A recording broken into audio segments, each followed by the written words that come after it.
Buenos días, chiquillos. Vamos a seguir con la materia que estábamos viendo, los cargadores frontales y sus características.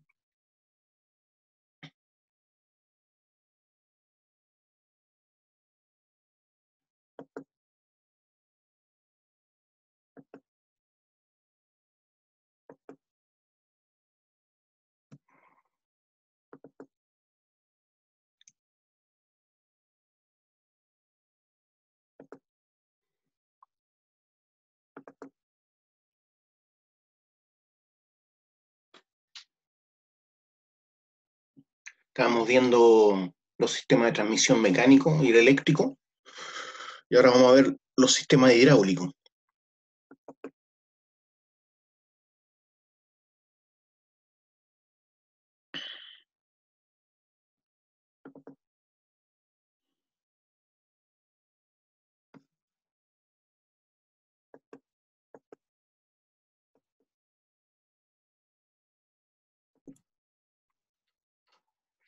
Ya voy a repetir entonces el tema del mecanismo en volteo.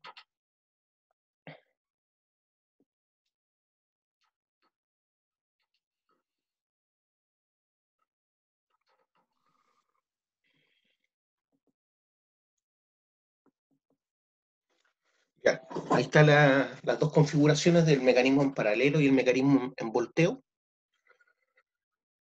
Les decía aquí en el mecanismo en paralelo que está a la izquierda, por cada 100 kilos de fuerza que yo aplico del cilindro, ¿cierto?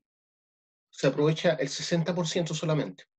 En cambio, en el mecanismo en Z, gracias a su mejor diseño y configuración, por cada 100 kilogramos de fuerza que se aplican, se aprovechan el 75%. Se aprovecha el 75%. O sea, por cada 100 kilos se aprovechan 75 kilos.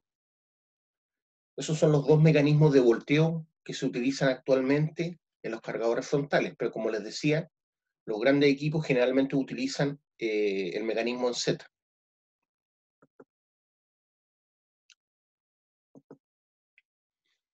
Entonces, en cuanto al mecanismo de volteo, existen dos configuraciones. Actualmente la más utilizada es la que se supone o se denomina como cinemática en Z por su geometría. Esta multiplica la fuerza y la velocidad de volteo gracias a su mejor diseño. Este mecanismo está accionado por uno o dos cilindros hidráulicos dependiendo del tamaño del modelo de cargador. Ambos mecanismos definen la trayectoria del balde, amplifican las fuerzas ejercidas por los cilindros hidráulicos y actúan sobre el volteo del balde en el posicionamiento y en el vaciado. Si el diseño es adecuado, se mejorará el coeficiente de llenado del balde, se disminuirá la presión del fluido en el circuito y se evitarán los calentamientos del aceite. Entonces, si el diseño es adecuado, se mejorará el coeficiente de llenado de la cuchara, ya el factor de llenado, se disminuirá la presión del fluido en el circuito y se evitarán los calentamientos del aceite.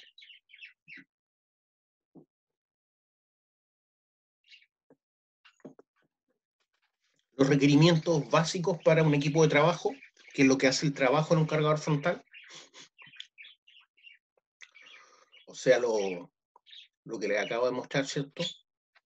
Ya sea diseño en paralelo o diseño en Z, eso es el equipo de trabajo, lo que conecta el balde al equipo. Entonces los requerimientos de estos equipos de trabajo son resistencia estructural, porque es lo que ejerce todo el mayor esfuerzo en el equipo, una articulación en línea sellada, para que no se contamine con polvo, articulación en línea sellada, mínimo número de elementos y articulaciones, ¿cierto? Entre menos tenga, menos complicado va a ser su mantención. Si bien tiene que tener una resistencia estructural adecuada, el peso también debe ser el mínimo posible para aprovechar la fuerza, ¿cierto?, para el levante de material y no solamente para levantar el equipo de trabajo. Alto grado de giro hacia atrás del balde para minimizar los derrames en las maniobras. Entonces, para acomodar bien la saca, ¿cierto? Tiene que tener un alto giro hacia atrás el balde para minimizar los derrames en las maniobras.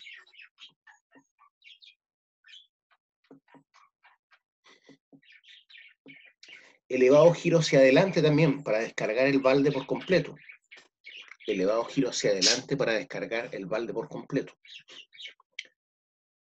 Desaceleración del balde para minimizar impactos en el equipo de trabajo, ya sea al acomodar el material o al descargar el material. Entonces tiene que tener un mecanismo de desaceleración para no exponer, ¿cierto?, el equipo de trabajo a roturas.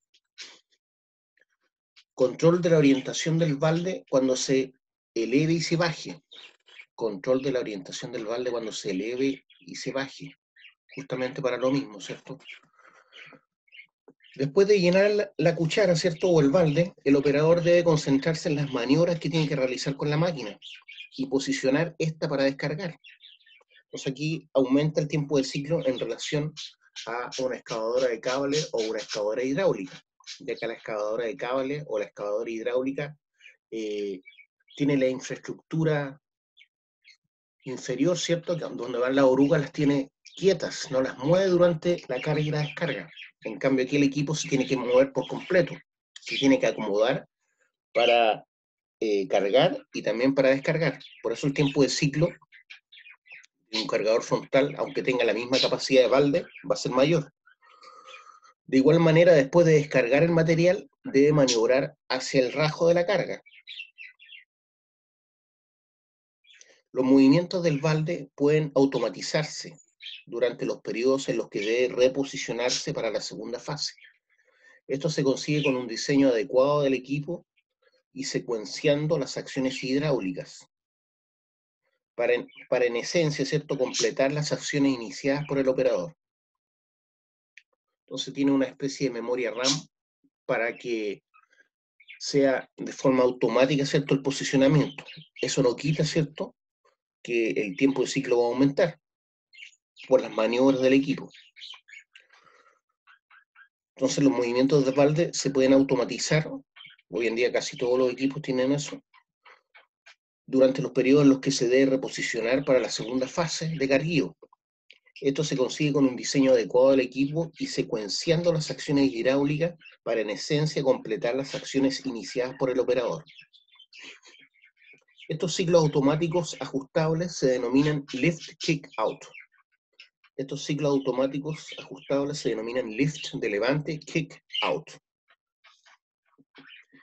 que detienen la elevación cuando el balde, por ejemplo, detienen la elevación cuando el balde alcanza la altura de descarga.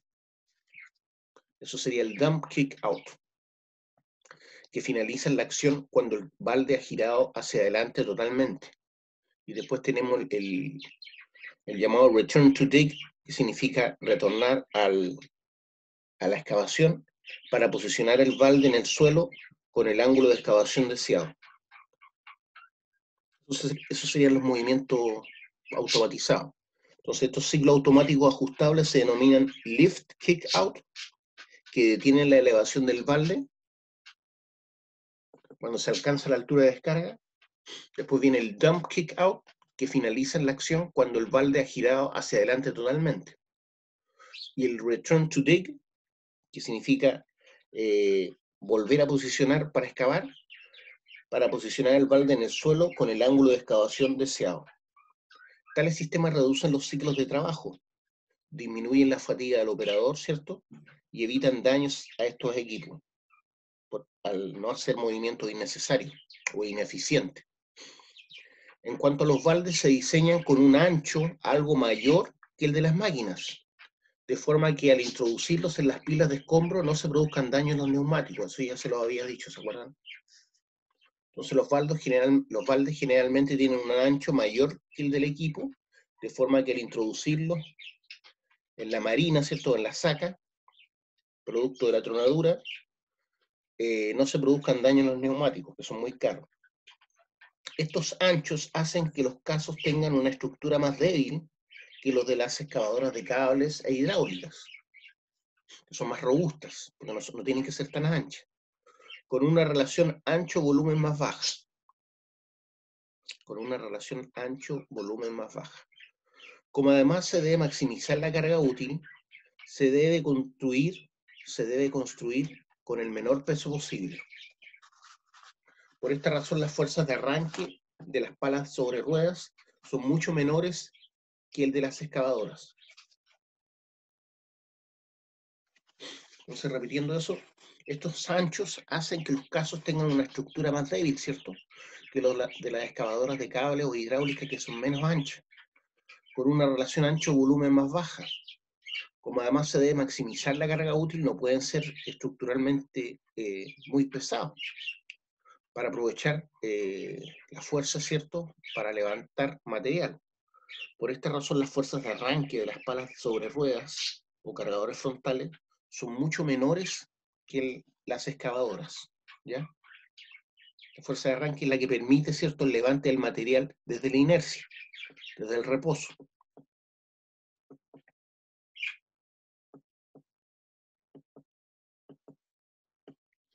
Especial atención debe prestarse al material de desgaste, ¿ya? Recuérdense ustedes que estos materiales que se utilizan en estos grandes equipos, hay muchos que son materiales de desgaste, que son de fundición.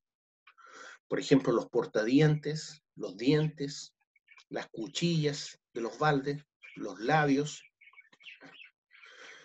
existiendo gran variedad de diseños que permiten, además del recambio rápido, la selección más idónea en función del material a cargar.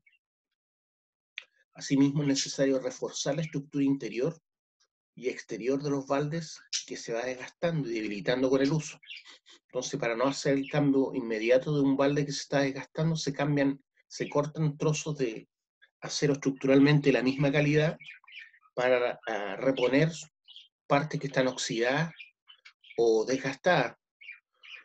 Entonces, sí le sigo alargando la vida al balde completo. A eso se refiere. Asimismo, es necesario reforzar la estructura interior y exterior de los baldes que se va desgastando y debilitando con el uso. Los baldes están articulados en dos puntos, en los extremos de los brazos de elevación y en otros puntos superiores mediante una biela que determina el ángulo que forma con la horizontal.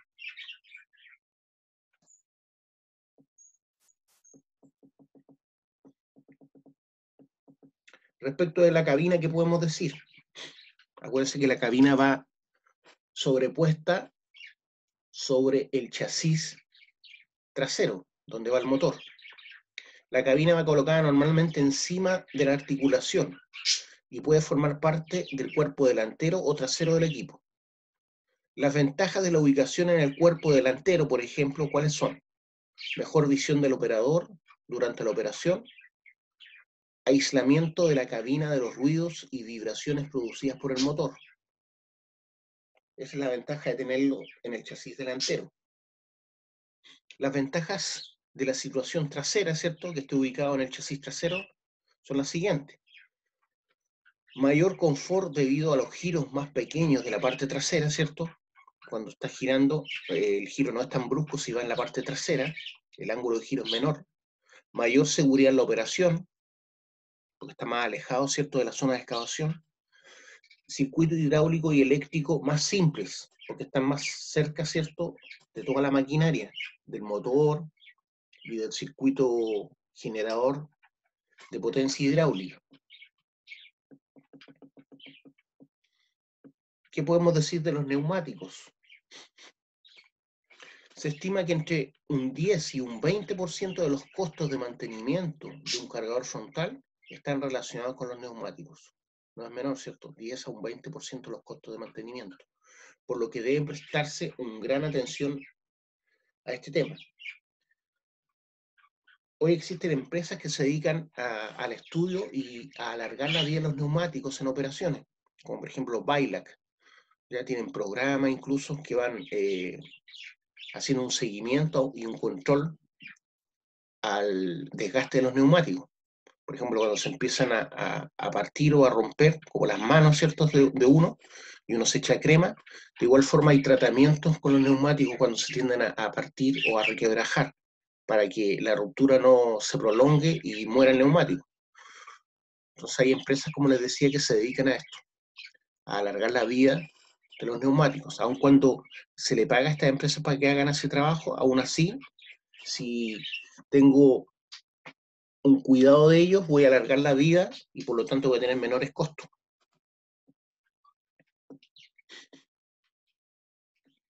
Existen tres tipos de neumáticos aplicables a las palas sobre ruedas, ¿ya? Hay unas que se llaman de lonas sesgadas, los otros se llaman neumáticos radiales y los otros se llaman neumáticos bedless. Los neumáticos bedless consisten en un elemento tubular de caucho con aire o nitrógeno en su interior. Actualmente se utiliza nitrógeno en la faena, justamente porque el nitrógeno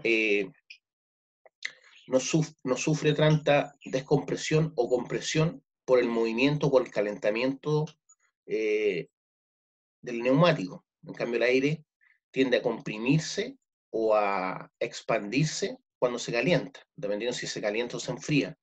Entonces, quien sufre menos cambios en su volumen es el nitrógeno. Por lo tanto, por eso se utiliza, se infla con nitrógeno los neumáticos en general en minería a cielo abierto y también en minería subterránea. Y otra razón por la cual se utilizan estos neumáticos bedless con nitrógeno es que el nitrógeno no es combustible, en cambio el aire contiene oxígeno, por lo tanto si es que llega a haber una inflamación del equipo, un incendio, voy a aumentar, ¿cierto?, la combustión con neumáticos inflados por aire. Entonces los neumáticos bedless consisten en un elemento tubular de caucho con aire o nitrógeno en su interior y el que se adapta mediante una nervadura a una banda de tejas. Ya, esas tejas son las calugas, ¿cierto? Que se adapta mediante una nervadura a una banda de calugas para tener mayor tracción en el suelo. La ventaja de este tipo de neumáticos son mayor duración, menor desgaste y mayor estabilidad debido a su mayor ancho. Entonces las ventajas de los bedless es que tienen una mayor duración, menor desgaste y mayor estabilidad debido a su mayor ancho. Por el contrario, los inconvenientes que presentan estos neumáticos son mayor inversión, ¿cierto? Son más caros y mayor nivel de ruidos por las calugas que tienen. Eso hace que se produzca una mayor fatiga del operador por los elementos de rodadura más rugosos. O sea, la vibración dentro de la cabina va a ser mayor con estos neumáticos.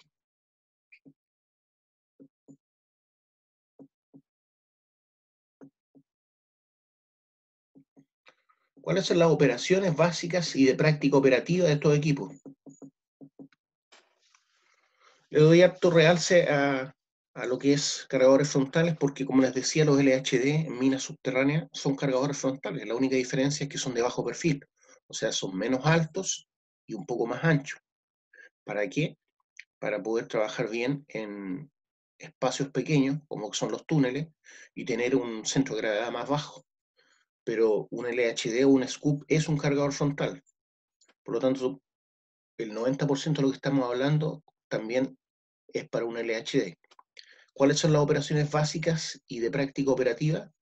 Los parámetros que influyen en la productividad de un cargador frontal son los siguientes.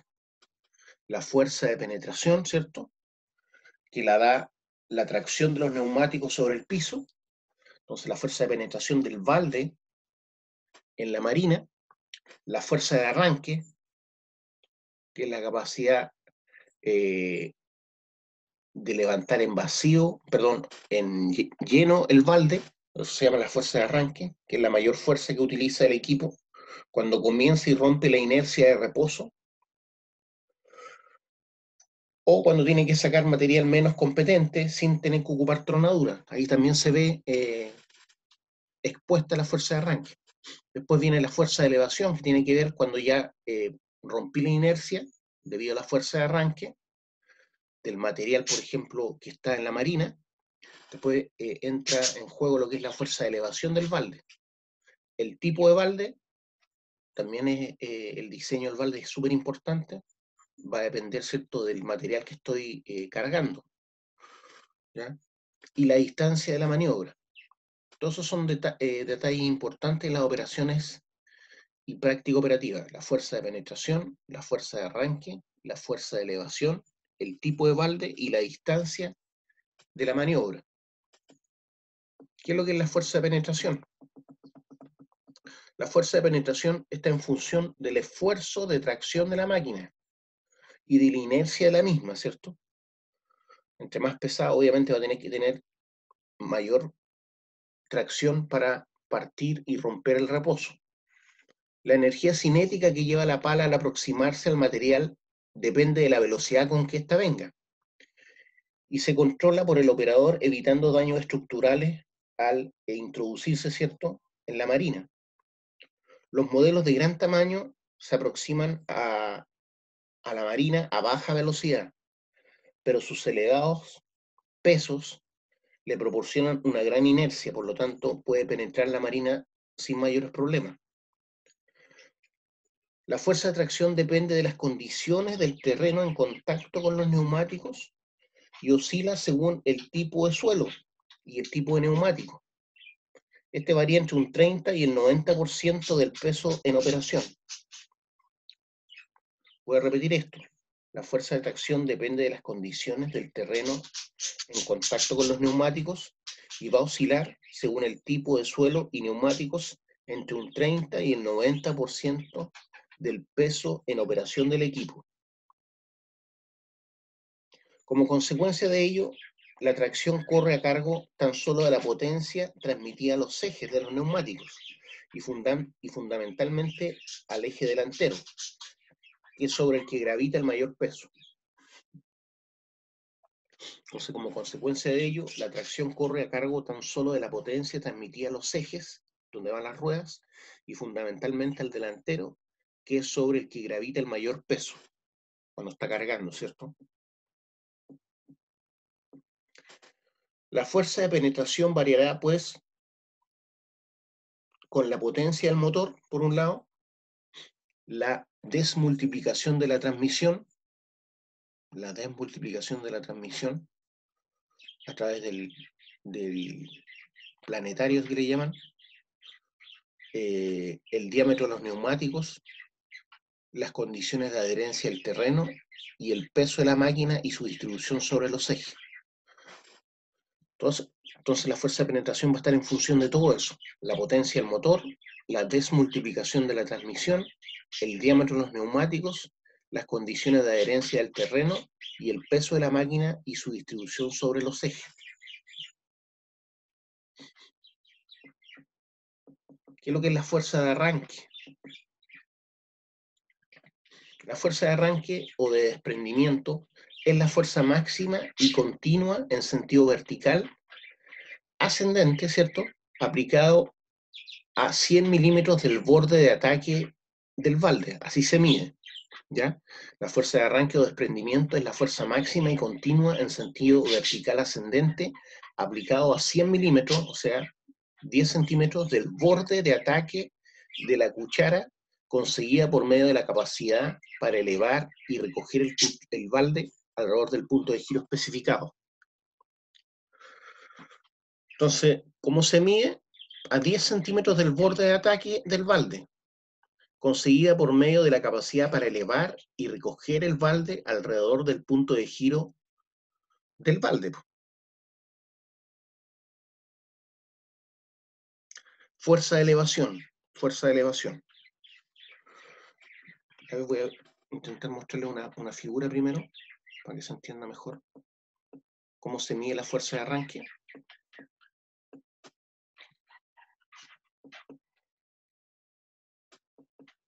Entonces, la fuerza de arranque,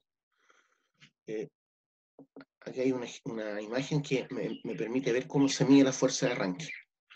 Ahí está, ¿ven? La imagen de la derecha te muestra cómo se mide la fuerza de arranque, ¿ya? A 10 centímetros, ¿cierto?, de la orilla del balde se está midiendo esa fuerza de arranque. Es un dinamómetro que me permite ver cuánta fuerza está ejerciendo en levante, ¿cierto?, del balde.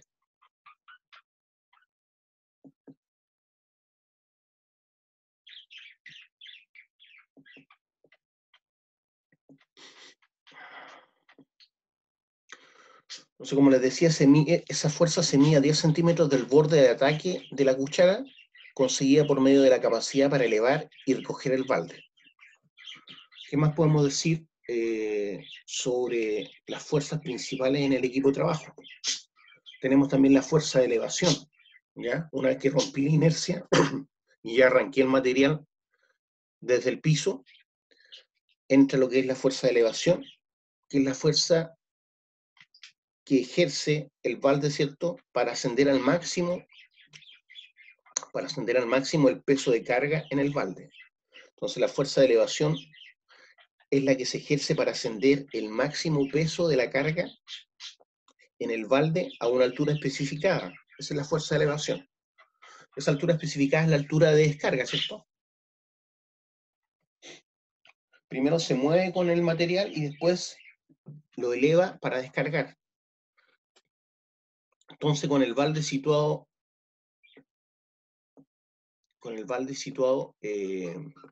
en la posición de máxima de retención de carga, depende de la capacidad del sistema hidráulico, ¿cierto?, y del peso de la máquina. Voy a repetir eso para que quede bien claro.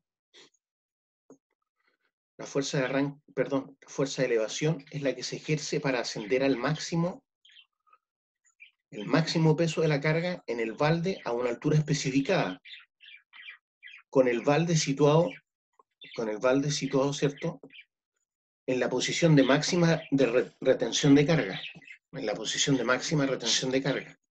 y esta va a depender de la capacidad del sistema hidráulico y del peso de la máquina. ¿Por qué el peso de la máquina? Porque el motor, como va atrás, va a equilibrar y va a dar estabilidad a esta operación. ¿Cómo influye la capacidad del balde o cómo se logra una mayor capacidad del balde? En general, hablamos de dos tipos de capacidades de balde. La capacidad del balde al ras, ¿cierto?, con el material sin que sobresalga de la orilla horizontal del balde, eso se llama al ras, o la capacidad colmada del balde, lo que va a aumentar un porcentaje, ¿cierto?, de más o menos 20% de la capacidad. La capacidad al ras es el volumen contenido en el balde una vez nivelada la carga entre el filo y la parte trasera del balde. En cambio, la capacidad colmada equivale a la capacidad al ras más una cantidad adicional, ¿cierto?, que tiende a formar como un cerro sobre el balde, que se acumula con un talud equivalente a 2:1 del ángulo de reposo. 2:1 del ángulo de reposo. Y el nivel al ras paralelo al suelo. Voy a mostrar una imagen para que se entienda. ¿Ya?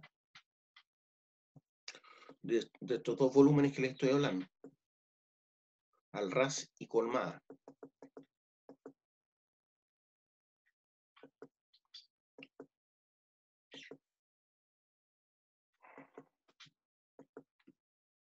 Ahí se ve un balde, ¿cierto? El centro de gravedad del balde.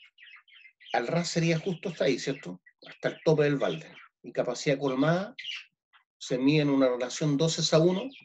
La horizontal es la que tiene 2 y la vertical 1. ¿Ya? Esas son las dos capacidades que tiene el balde, de acuerdo a su configuración. Al ras y colmada.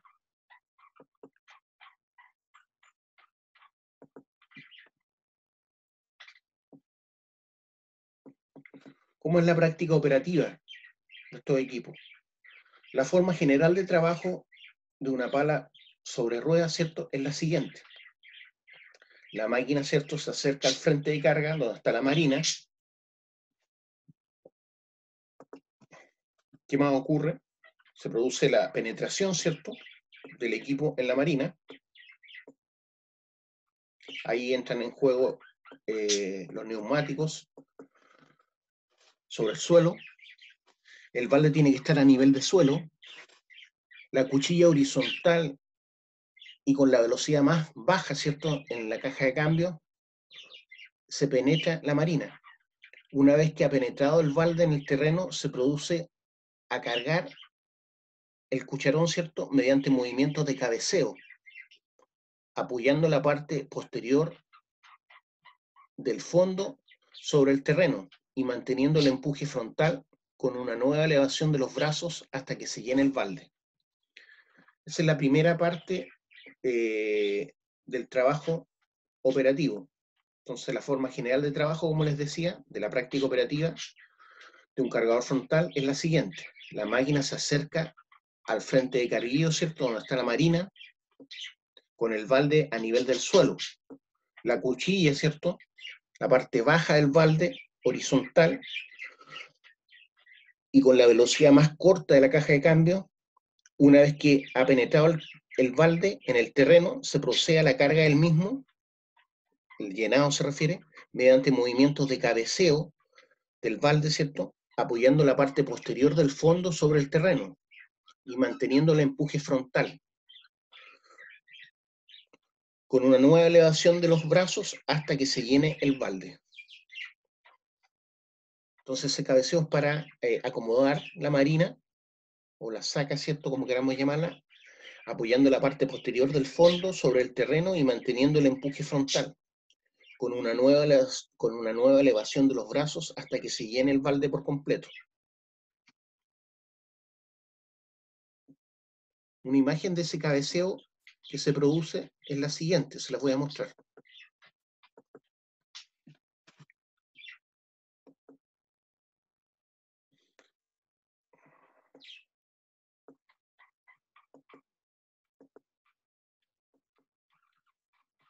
Ahí se ve cómo es el cabeceo, ¿cierto?, el movimiento, cuando está cargando.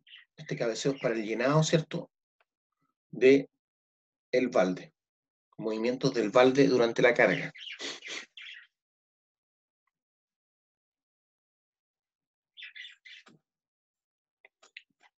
Estamos hablando de un operador que sabe manejar el equipo, ¿cierto?, que tiene expertise. Estos son los movimientos ideales.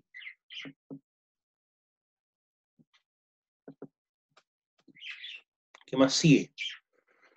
Esa es la primera parte, ¿cierto?, del trabajo operativo con este equipo. La duración de esta fase, ¿cierto?, de carguillo va a depender del tamaño de la máquina, el tipo de material a cargar y la habilidad del operador, ¿ya? Entonces, el tiempo que utilice el operador en esta primera fase, que es la fase de penetración y acomodo del material en el balde, va a depender de tres factores básicamente: el tamaño del equipo, el tipo de material a cargar, la granulometría, ¿cierto?, y la habilidad del operador. Después, ¿qué ocurre? A continuación, el operador cambia el sentido de la marcha, ¿cierto?, retirándose del frente de trabajo con el balde elevado, ¿cierto?, y en un momento dado vuelve a desplazarse hacia adelante con el fin de aproximarse al punto de vertido o vaciado para depositar la carga. Repito, entonces cuando ya tiene cargado el balde con material, se cambia el sentido de marcha retirándose del frente de trabajo con el balde elevado, ¿cierto?, no lo puede llevar arrastrando, y en un momento dado vuelve a desplazarse hacia adelante para aproximarse, ¿cierto?, al punto de vaciado, donde va a depositar la carga. Esta trayectoria generalmente toma, mirado desde arriba, ¿cierto? Mirado desde arriba, la trayectoria es en V, describe una V en el suelo. La trayectoria entonces que describe la pala es habitualmente en forma de la V. Voy a mostrar un dibujo para que quede claro lo que estoy diciendo. Un esquema.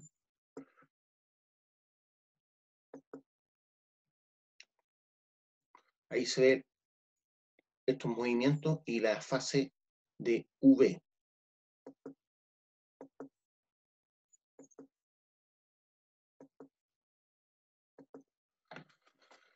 Ahí se ven los movimientos típicos, ¿cierto? La carga, la marcha hacia atrás con el balde elevado, la marcha hacia atrás con el balde elevado, y el posicionamiento ya sea en un punto de acopio o en un camión.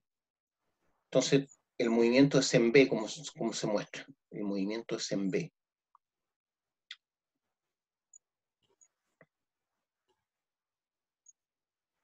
Ahí se ve la típica posición, ¿cierto?, de un cargador frontal trabajando en un rajo, y el movimiento en B que hace, para cargar este camión. Por el contrario, el camión tuvo este movimiento, se puso casi de espalda y después retrocedió.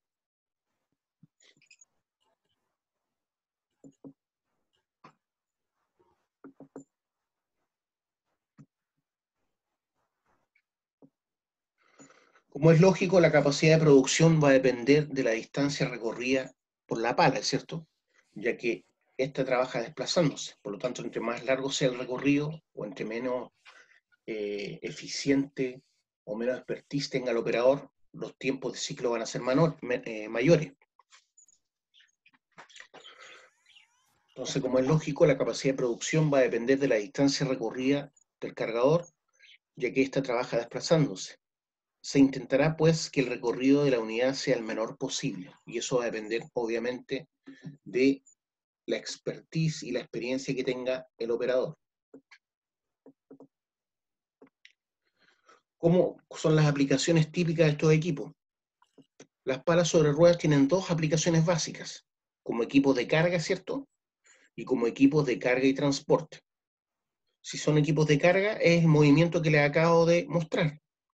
Pero si es de carga y transporte, es el típico movimiento de distancias cortas que hace el LHD, desde el punto de extracción al punto de vaciado, ¿ya? Para que sea eficiente un LHD o un cargador frontal en operaciones de carguillo y transporte, las distancias deben ser cortas. Lo ideal es que sean no más de 300 metros entre el punto de carguillo y el punto de descarga. Si ya son más de 300 metros, conviene tener un punto de acopio, ¿cierto? O un cargador, perdón, un camión dumper que ayude al equipo a trasladar el material fuera de la mina o a un nuevo punto de acopio. Entonces, cuando tenemos distancias cortas, idealmente no más de 300 metros, para lograr una eficiencia productiva, basta con trabajar con un cargador frontal o un LHD en el caso de una mina subterránea, pero si estamos hablando sobre 300 metros, ya conviene agregar un camión, ¿cierto? Un camión tolva fuera de carretera, en el caso de cielo abierto, o un dumper en minería subterránea, que es un camión tolva también, pero de bajo perfil. Unidades de carga. Unidades de carga. Existen 4 procedimientos por medio de los cuales se puede efectuar la carga sobre las unidades de transporte. Existen 4 procedimientos por medio de los cuales se puede efectuar la carga sobre las unidades de transporte. Existe el método tradicional con un cargador, método tradicional con un cargador, método tradicional con 2 cargadores. Con eso disminuye el tiempo de ciclo, ¿cierto? Si tengo 2 cargadores que están cargando de forma alternada. Existe un método alternativo y un método en cadena, ¿ya? Esas son las formas típicas de trabajar de estos cargadores. El método tradicional con una pala o con un cargador frontal consiste en colocar el camión sensiblemente normal al frente de carga, o sea, perpendicular al frente de carga, y desde uno de los laterales cargarlo con un cargador frontal. Entonces el método tradicional, que es el que le mostré antes, consiste en colocar el camión sensiblemente en posición normal o perpendicular al frente de carga y desde uno de los lados empezar a cargarlo con un cargador. Esa es la imagen que les mostré, ¿cierto? Antes, que sería la siguiente. Se la voy a mostrar de nuevo. Es el método tradicional de carga con un solo cargador trabajando. Método tradicional se llama. El método tradicional. Ese que está ahí, ¿cierto? Entonces un camión más o menos perpendicular a la frente de carguillo y el LHD moviéndose, perdón, el cargador frontal moviéndose en forma de V, cargando el equipo. Es el método tradicional. Y ahí se ve el posicionamiento del camión, ¿cierto? Que se acerca a la frente hacia adelante, pero después se posiciona como de espalda a la frente y retrocede. El movimiento que hace el cargador es hacia adelante, hacia atrás, hacia adelante para descargar, formando un desplazamiento en V, un desplazamiento en V. Es el método tradicional.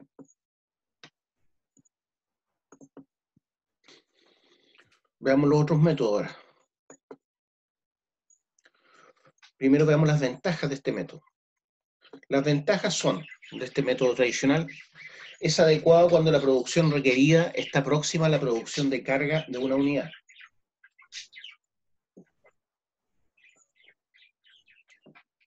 Entonces, este método tradicional es adecuado cuando la producción requerida está próxima a la producción de carga de una unidad.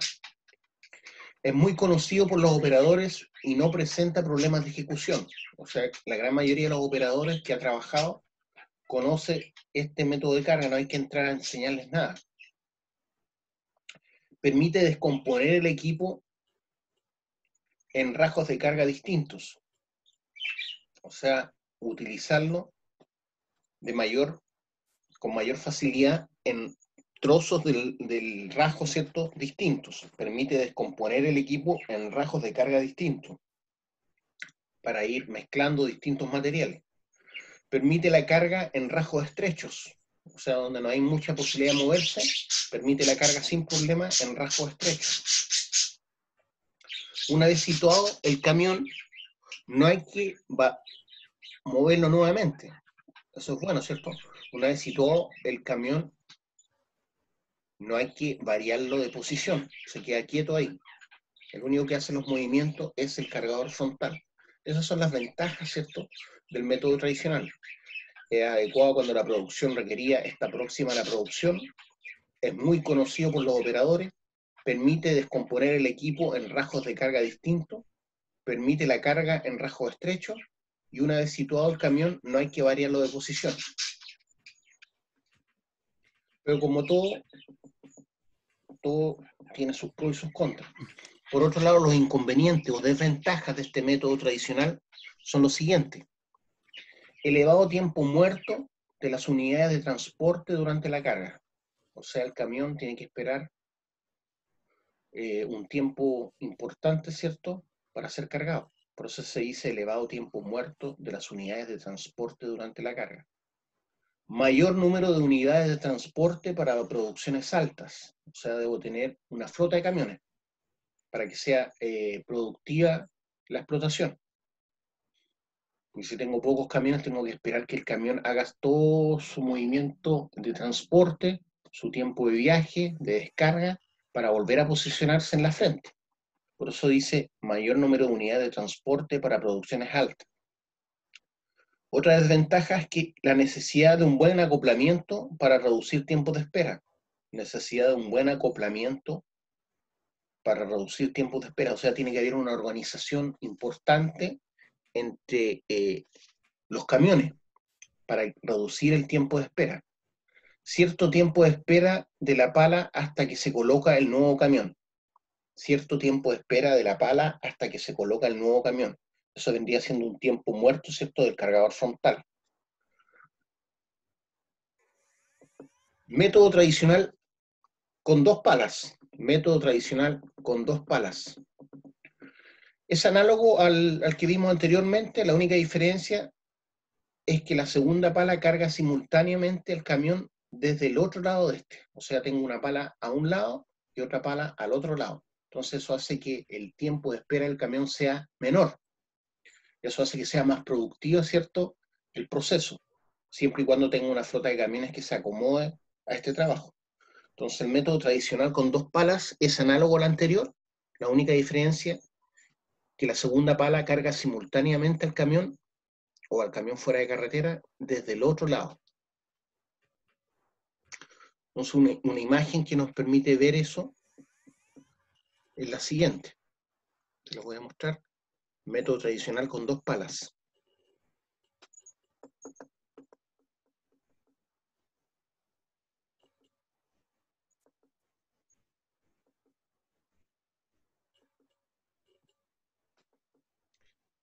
Aquí a la izquierda pueden ver el método tradicional con 2 palas.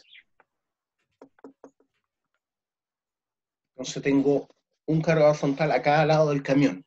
Acuérdense que el camión se ubicó de espalda a la frente. Ahí se ve el movimiento que realiza el camión de espalda a la frente y las dos UV que realiza los cargadores frontales mirados desde arriba, en vista de planta. Entonces, con este método de 2 palas, disminuyo el tiempo de espera del camión para que se acomode el nuevo camión vacío.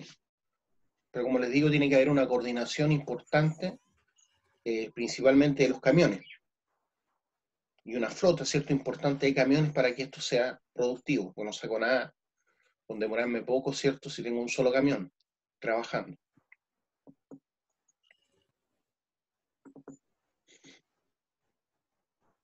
Entonces, el método con 2 palas. ¿Cuáles son las ventajas de este método? Las principales ventajas son las siguientes. Es adecuado cuando la producción requerida está próxima a la producción de carga de 2 unidades. La misma ventaja, ¿cierto?, del método tradicional. Es adecuado cuando la producción requerida está próxima a la producción de carga de 2 unidades. Es conocido por los operadores y no presenta mayores problemas en su ejecución, porque básicamente hacen el mismo trayecto, ¿cierto? El trayecto en V para cargar el camión. Es conocido por la mayoría de los operadores y no representa problemas en su ejecución. Otra ventaja, aunque tiene un ciclo de carga algo superior al del método alternativo, que todavía no lo vemos, aunque tiene un ciclo de carga algo superior al del método alternativo, es más flexible, por lo que será más fácil de mantener en la práctica. Entonces este método es más flexible que el método alternativo que aún no vemos, por lo que será más fácil de mantener en la práctica.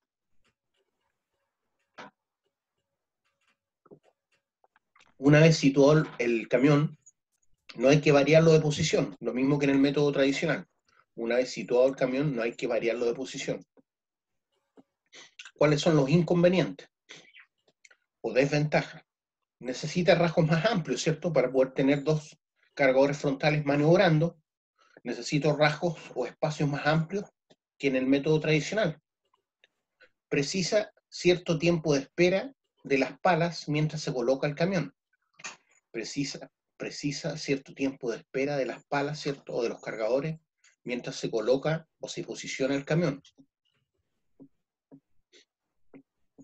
¿Cuál es el método alternativo ahora? El método alternativo consiste en colocar la primera pala perpendicular al frente con el balde cargado y preparado para volcar. El camión, al llegar al tajo, se coloca entre el frente y la pala y recibe el primer balde lleno. Después se realiza una pequeña maniobra y se coloca normal al frente con la caja hacia el mismo, o sea, de espalda, recibiendo así el segundo balde de la otra pala. O sea, aquí también se trabaja con 2 palas. En la misma posición recibe el tercer balde suministrado por la primera pala que ha cargado mientras tanto, y el cuarto otra vez por la segunda. Esto es un poco más complejo, no es tan conocido por los operadores. Es el método alternativo, pero el tiempo de ciclo es un poco menor que el método tradicional con 2 palas. Voy a repetir. El método alternativo consiste en colocar la primera pala perpendicular al frente de trabajo con el balde cargado y preparado para descargar el material. El camión, al llegar al rajo, se coloca entre el frente y la pala y recibe el primer balde de material.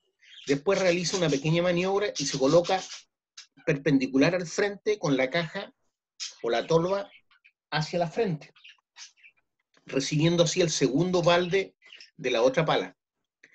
En la misma posición recibe el tercer balde suministrado por la primera pala que ha cargado mientras tanto y el cuarto otra vez por la segunda. Para que se entienda voy a mostrar un dibujo, ¿cierto?, del método alternativo, un esquema más bien dicho, un esquema de cómo es la operación, cómo es el método alternativo. se ve en esta imagen cómo es el movimiento del esquema alternativo. El orden es el que está en los números, ¿cierto? Primero viene el camión, ¿cierto? Siguiendo las flechas, da una vuelta cerca de la frente y se coloca de espalda. El primero que carga es el número 1. Después se produce la descarga del cargador que está a la izquierda. Mientras tanto, ya cargó el cargador de la derecha y vuelve a cargar el camión. Y en ese tiempo también cargó el cargador de la izquierda y vuelve a cargar. Y así sucesivamente. Ese es el método alternativo. Entonces primero carga el cargador de la derecha, descarga sobre el camión, después descarga el cargador de la izquierda. Mientras tanto está haciendo eso, ya cargó el cargador de la derecha y vuelve a descargar sobre el camión. Y en ese tiempo también ya cargó el cargador de la izquierda y vuelve a cargar el camión. Entonces el tiempo de espera obviamente del camión es menor, pero requiere de un mayor entrenamiento de los operadores, ya una mayor coordinación. Eso, digamos, es la desventaja, o una de las principales desventajas.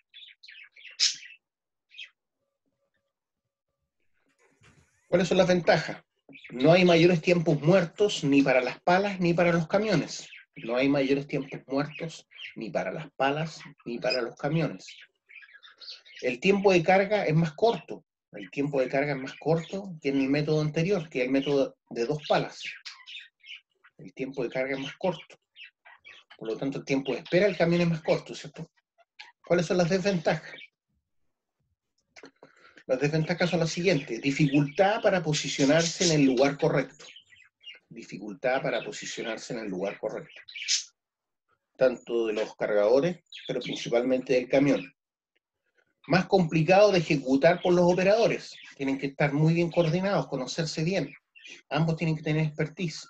Es más complicado de ejecutar para los operadores de los cargadores. Otra desventaja es que al variar el número de baldes o baldadas, con el que se carga el camión, cambia totalmente el planteamiento, ¿cierto?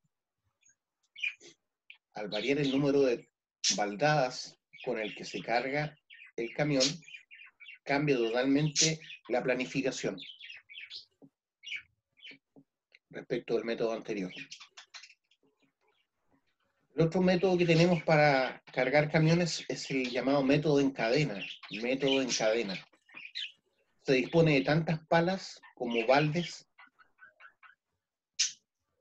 Se dispone de tantas palas como baldes se precisan para cargar los volquetes. Es el método en cadena. Por ejemplo, si necesito 4 baldadas para cargar un camión, voy a tener 4 cargadores frontales. Es el método en cadena. Se dispone de tantas palas o cargadores frontales como baldadas se precisan para cargar un camión. Si se necesitan 4 baldadas, 4 cargadores frontales. Si necesitan 5 baldadas, 5 cargadores frontales. Las palas se colocan normalmente al frente con los baldes llenos y separados de dicho entre 8 y 10 metros. Entonces, separados entre sí entre 8 y 10 metros. Entonces empiezan a descargar sobre el volquete que pasa entre la frente y las palas, deteniéndose ante cada una de ellas. Es el método en cadena. Entonces se dispone de tantas palas o cargadores como baldes o baldadas se precisan para cargar el camión. Las palas se colocan normalmente al frente con los baldes llenos y separados de dicho frente, ¿cierto? Y separados de dicho frente entre 8 y 10 metros. Entonces empiezan a descargar sobre el camión que pasa entre la frente y las palas, deteniéndose en cada una un tiempo. Vamos a ver una figura para que se entienda eso. Obviamente se necesitan más recursos, ¿cierto? Para lograr esa forma de trabajo. Necesito más cargadores frontales. Entonces un dibujo para entender cómo es el método en cadena el siguiente que les voy a mostrar ahora. Método en cadena, ¿ya?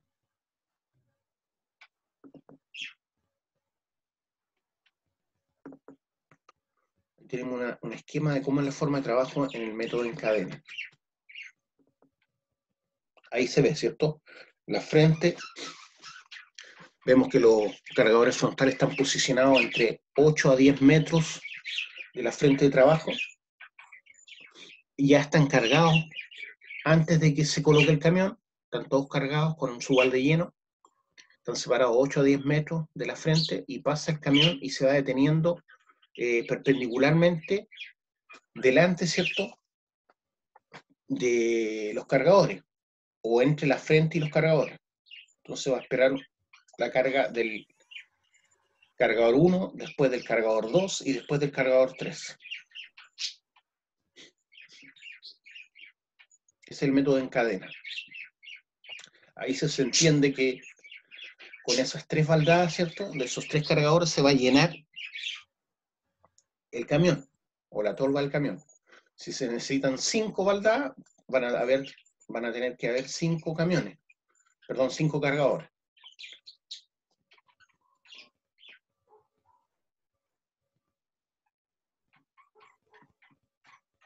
¿Cuáles son las características de este método de carguío? Método de carguío del camión. Las ventajas de este método son las siguientes.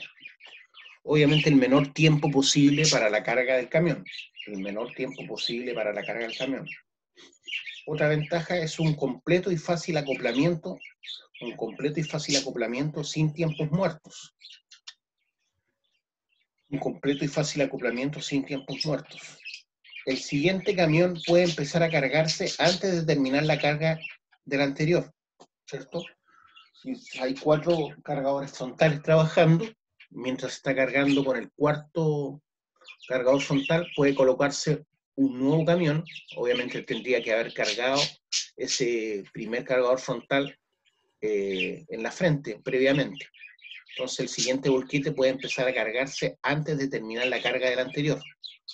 Eso implica que tiene que estar muy bien ordenado, ¿cierto?, el trabajo de los cargadores frontales. Costos mínimos para grandes producciones. Costos mínimos para grandes producciones. Entonces son las ventajas, ¿cierto?, de este método. Entonces el siguiente camión puede empezar a cargarse antes que se termine de cargar el primero que entró por el pasadizo ese entre la frente y los cargadores frontales, pero eso va a requerir, ¿cierto?, que esté bien despierto el primero y el segundo operador para cargar previamente, para poder seguir cargando los camiones que se coloquen en cadena, ¿cierto?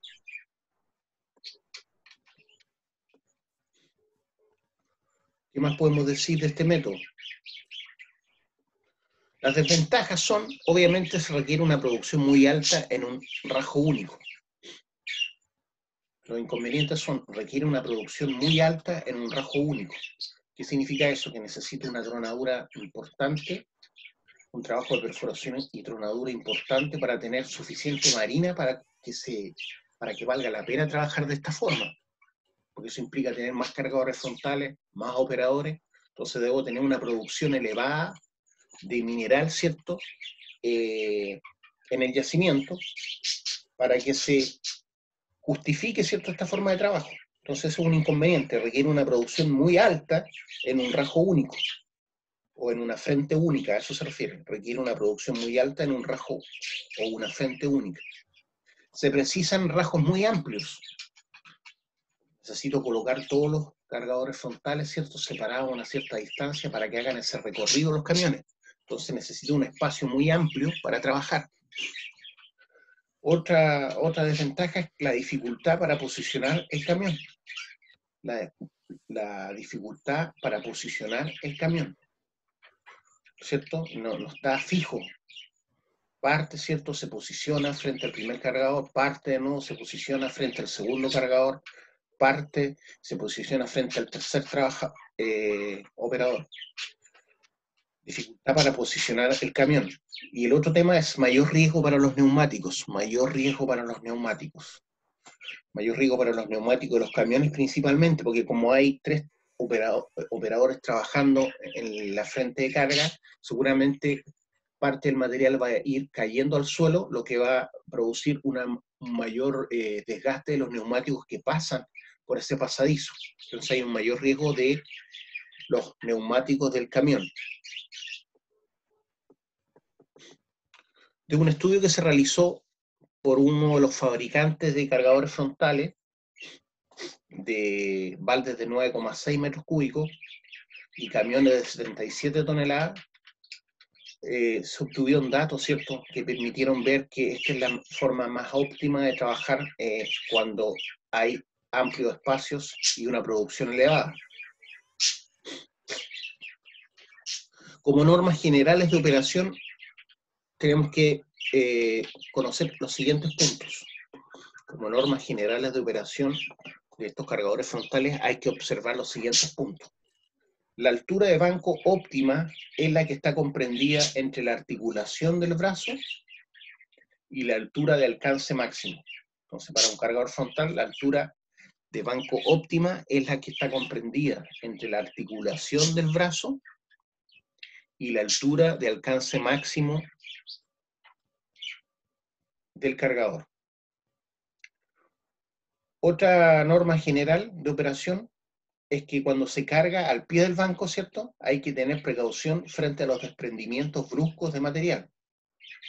Cuando se carga al pie del banco, hay que tener precaución frente a los desprendimientos bruscos e inesperados del material. Otra norma general de operación de un cargador frontal es la fuerza de empuje se produce como consecuencia del esfuerzo de tracción y de la inercia, ¿cierto?, que está en función del peso del equipo. La fuerza de empuje se produce como consecuencia del esfuerzo de tracción y de la inercia del equipo que viene a una cierta velocidad. El giro de la rueda disminuye la tracción. Ojo con eso, el giro de la rueda disminuye la tracción.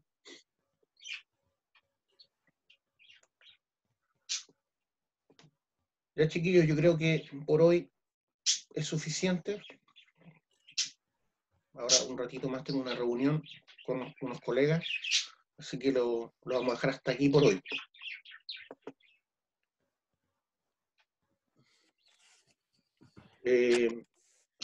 Nos vemos por la otra semana ya, pues. Cuídense, pásenlo bien, estudien. Estamos viendo.